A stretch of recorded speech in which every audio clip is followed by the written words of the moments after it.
I'd like to welcome you all on this rainy evening here to a actually glorious restaurant.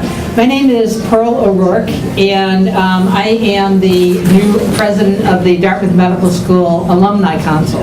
And I graduated from Dartmouth in '73, which makes me older than I want you to start thinking on your fingers. And my current job, I work here in Boston for Partners Healthcare, and I oversee all of the human research and stem cell research. So I've kind of gone over to the dark side of administration. I'm going to just do the general welcomes, and then to introduce our speakers will be Clint Harris, who's over here, who is a double dipper at Dartmouth, both undergraduate and Thayer, and a member of the Thayer Board of Overseers, and currently managing partner at Grove Street Advisors.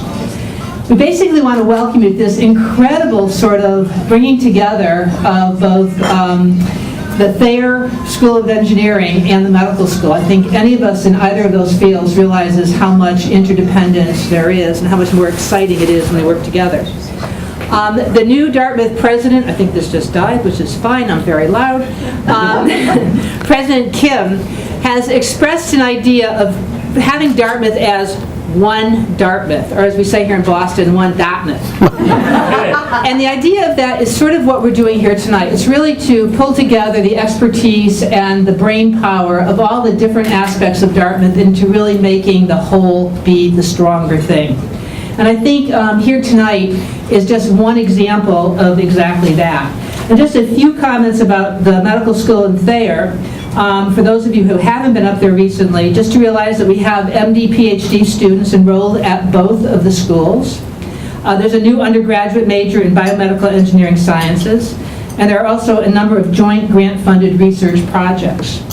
So the students and the faculty are definitely working together, and on very common issues. The Thayer School faculty identified 3 areas of research focus: complex systems, that's my life, energy technology, and relevant to the discussion tonight, the interface of engineering and medicine. And before I went to administration, I did intensive care medicine, and believe me, biomedical engineering was probably more important at the bedside than was I. The interface, 3% of Thayer graduates go on to earn a medical degree, not all at Dartmouth, but somewhere.